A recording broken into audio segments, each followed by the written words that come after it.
É isso aí, galera. Vamos trabalhar um pouquinho aqui da eletrostática. O que vem a ser então a eletrostática? Vamos estudar carga elétrica. Perfeito? Ora, mas para isso, antes vamos entender aí a ideia do átomo, né? Toda a história do átomo até chegar no modelo que a gente chama de modelo planetário, né? O átomo de Bohr. Perfeito? Nessa estrutura nós temos a região central, vocês conhecem, chamada de núcleo. O núcleo ele é constituído de duas partículas, né? O núcleo tem lá dentro a possibilidade de prótons e também, né, a possibilidade dos nêutrons. Perfeito? Prótons e nêutrons. Só o átomo de hidrogênio que vai ter um único próton lá dentro. Todos os outros átomos vão ter prótons e nêutrons. Legal? Agora, circundando o átomo, o núcleo, você vai ter aqui a nuvem eletrônica, também conhecida como eletrosfera. Muito bem, eletrosfera, que é constituída de elétrons. Muito bem. Então, estas são conhecidas partículas eletrônicas, partículas constituintes do átomo. Prótons, elétrons e nêutrons. Muito bom. Próton, que graças a Benjamin Franklin, nós temos aí o próton identificado com o sinal mais, o elétron representado com o sinal menos. E o nêutron sem sinal, porque não vai ter nada, não vai ter carga. É uma partícula que tem massa, mas não tem carga elétrica. Legal? Então, tem massas, mas só o próton tem carga positiva e o elétron tem carga negativa. O nêutron não tem carga, mas todos têm massa. Aliás, os prótons têm muito mais massa que os elétrons, né? A massa de um próton, ela é 1840 vezes maior que a massa do elétron. O próton é muito mais massivo, muito mais pesado, tem muito mais inércia, né? Então, o que acontece? Os prótons, ou prótons e nêutrons, estão aglomerados lá no núcleo, né? Uma região bem pequenininha em relação ao átomo todo. Aí você diz, o que existe entre o núcleo e a eletrosfera? Não existe nada. Né? Então, assim, vai ter ar? Não tem, porque ar tem átomos. Na verdade, o que acontece aqui é a existência do quê? De vácuo. Né? Então, entre o núcleo e a eletrosfera não tem nada, é vácuo. Perfeito? É um vazio. Ora, mas o que faz, né, o elétron ficar atraído pelo próton, o próton ficar atraído pelo elétron? O que faz o elétron ficar girando aqui conforme muito parecido, muito semelhante com o modelo planetário, né? Como se fosse o Sol e a Terra. Então, o que faz o elétron girar em torno do próton? Uma força de atração que a gente vai ainda analisar. Mas antes dessa análise, cabe a gente saber o quê? Quando a gente fala em partículas atômicas, então nós estamos falando em prótons, nêutrons e elétrons. Então vamos classificar aqui como partículas, ó, partículas. Mas a física do século XXI, né, trouxe equipamentos que puderam investigar um pouco mais a fundo. Então a gente tem o surgimento das chamadas subpartículas. Conseguimos investigar mais a fundo e aí surgiu então, conseguiram entrar, ver dentro de um próton, ver dentro de um nêutron e identificou-se ali as chamadas subpartículas. Existe uma infinidade de subpartículas atômicas, né? O advento das tecnologias, dos aceleradores de partículas, permitiram avaliar aí uma infinidade de subpartículas atômicas, das quais uma é importante para a gente. Qual? É a chamada quark. O quark, que temos dois em específico aqui, ó, o quark up e o quark down. Esses dois quarks vão ser os constituidores tanto de prótons como de nêutrons. Legal? Mas, para a gente, tá, essa estrutura já é o suficiente, essa estrutura é que vai fornecer aí o conteúdo da eletricidade para o seu vestibular. Né? Sabemos que nós temos as partículas e que dentro de prótons e nêutrons tem quarks. Legal? Mas em que quantidade, como é que funciona, qual é a quantificação que existe em termos disso? Legal, vamos tratar essa ideia. A quantidade ou a quantização de carga. Muito bem. Cada corpo carregado, então quer dizer, prótons e elétrons. Cada corpo carregado possui uma quantidade de energia, uma quantidade de eletricidade. Essa quantidade de energia elétrica, de eletricidade, nós podemos identificá-la aqui. Essa quantidade, nós vamos aqui colocar um nome bonito, né? Quantificação da carga, né? Ou a quantidade de carga elementar.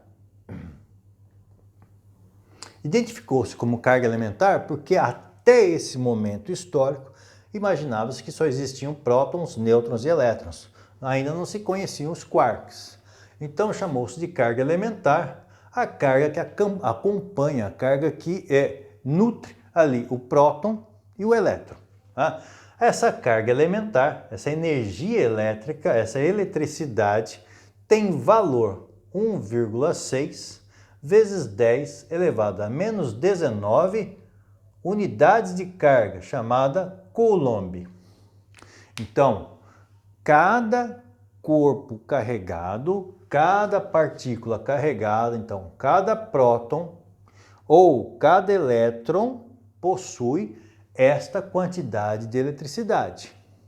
Um próton tem essa quantidade de eletricidade.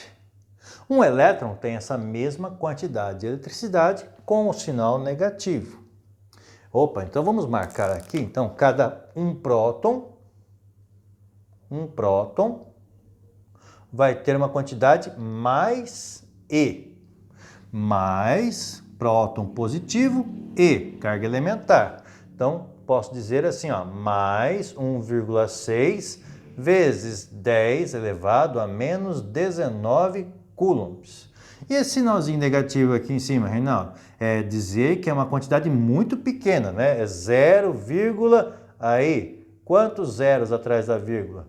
18 zeros atrás da vírgula, vamos contar? 1, 2, 3, 4, 5, 6, 7, 8, 9, 10, 11, 12, 13, 14, 15, 16, 17, 18.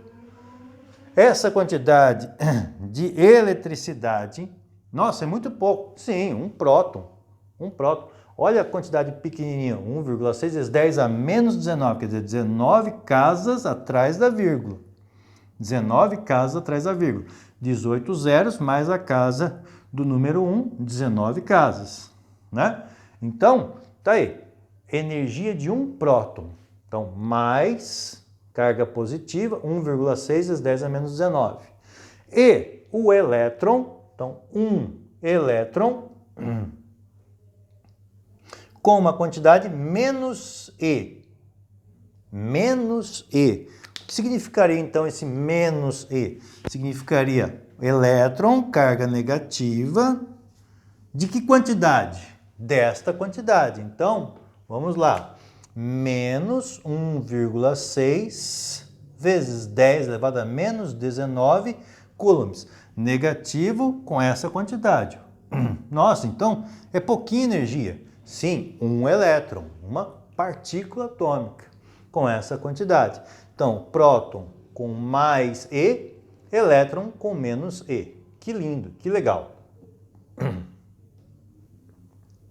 Muito bem, mas como nós falamos, há também na natureza aí os quarks. E os quarks, né, constituem tanto prótons como nêutrons.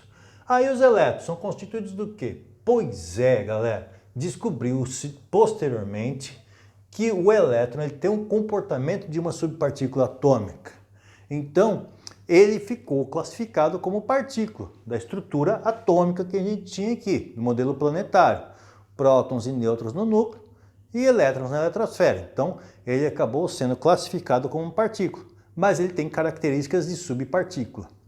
Mas, beleza, vamos deixá-lo como partícula, conforme aí a narrativa e o desenvolvimento histórico da nossa ciência. Legal, o que acontece é que, conhecendo o próton com mais E e o elétron com menos E, investigando a matéria, chegou-se aos quarks. E o quark up tem uma quantidade de energia positiva, tá? Equivalente a 2/3 da carga elementar. 2/3 desse valor. Positiva, 2/3 desse valor. Ah, e o quark down? E o quark down tem valor menos 1/3 da carga elementar. Menos 1/3 desse valor, tá? Não é menos vezes menos, é sinal negativo, 1/3 desse valor. Nossa, então são coisas menores ainda que o próton e que o nêutron. Sim, são coisas menores que o próton e o nêutron. Tanto que a gente pode aqui fazer uma brincadeira. Qual seja, né? Fala assim, posso criar um próton. Tá? Então, como é que eu criaria um próton? Criar um próton significa você colocar dentro de uma bacia, tá? Imaginando como uma bacia. Dentro dessa bacia, colocar ali uma laranja. Essa laranja é um quark up. Perfeito? Só que ao colocar ali uma laranja, um quark up, eu estou colocando quanto? 2/3. Estou colocando mais 2/3. Se eu colocar mais um quark up, outra laranja, eu estou colocando mais 2/3. Veja que essa conta vai ficar quanto? 2/3 com 2/3 dá 4/3. 4/3 de E é um valor maior que E, certo? Para ser igual, teria que ser quanto? 3/3. Concorda? 3/3 é a mesma coisa. 3 por 3 é 1, 1E igual a E. Nossa, mas como é que eu faço para diminuir então um pouco esse valor aqui para ficar 3/3? Então eu coloco aqui um quark down. Olha, mais 2/3, mais 2/3 e esse aqui menos 1/3. Quando eu somar tudo isso vai ficar mais 2 com mais 2, 4. 4 menos 1, 3/3 de E. Nossa, aqui é igual a E. Poxa, e positivo. Então, isso aqui vai dar quanto? O resultado disso aqui vai ser mais E. Vamos apagar o quark down aqui. Então lá, mais E. Que beleza! Então, o que acontece? Um próton é a junção de um quark up, de dois quarks up e um quark down. Existe uma força muito violenta, muito forte entre eles, né? Força nuclear forte. Essa força, para ser destruída, você precisa realmente de um acelerador de partículas para fazer isso. Você precisa colidir uma contra a outra violentamente para poder separar. Mas é uma força que atua a curtíssima distância. É uma força que atua, né, só quando uma partícula, uma subpartícula está muito próxima de outra subpartícula. Estamos falando de grandezas de quanto? 10 a menos 11 metros, né? Ou ainda 0,1 angstrom. Tá? 10 a menos 11 metros de distância, muito próximas uma da outra. Tá. Quer dizer que a longa distância, quer dizer, 1 metro de distância, essa força já não atua? Não atua. É uma força que atua só quando uma partícula está muito próxima da outra. Ora, criamos aqui um próton. Que legal. Vamos criar agora um nêutron? Então, o que eu faria para criar um nêutron? Nêutron, então vamos lá, minha bacia, onde eu vou colocar 3 laranjas de novo nessa bacia. Se eu colocar um quark up, eu estou acrescentando quanto? 2/3. Poxa, mas já estourou. Por que já estourou? Porque o nêutron tem carga zero, neutro, tem carga zero. Olha, não tem carga elétrica, então o nêutron? Não, ele tem massa. É um corpo que tem massa, mas não tem carga elétrica. Perfeito? Tanto que ele vai passar por regiões onde tem campo elétrico sem sofrer desvio, sem sofrer influência elétrica, porque ele não tem carga elétrica. Ora, mas aí, coloquei um quark up, coloquei 2/3. 2/3 já é um valor muito maior que esse que é 0. Então, vou colocar um quark down aqui. Ao colocar um quark down, subtrai 1/3. 2 menos 1, ainda está sobrando 1. Então, vou colocar outro quark down. Ao colocar outro quark down, o que acontece? Fica mais 2, menos 1, menos 1. Total, 0.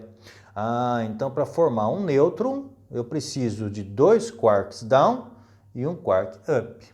Dessa forma, então, a gente tem, né, a formação do próton e do nêutron. E do elétron?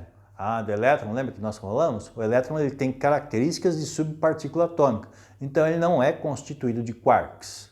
Legal? Tá? Ele é uma partícula, mas ele tem características de subpartícula. Então ele não tem quarks formadores dele. Tá? Formador de próton e nêutron, sim, temos quarks. Legal? Mas para elétron nós não teríamos quarks dentro deles. O elétron já é uma subpartícula atômica. Fechou? Beleza? Bom, queridos, nesse sentido então nós temos a eletrostática, identificando que próton tem carga positiva com esse valor que nós vamos utilizar, tá? E o elétron, que é o mais importante para nós, tem carga negativa, esse valor. Perfeito? Ora, por que o elétron é mais importante? Exatamente, porque é o elétron que vai trabalhar bastante. Porque o elétron está na eletrosfera. Pensem nisso, né? Vamos pensar nisso para o nosso próximo encontro. Beleza? Nos vemos já já. Valeu, galera!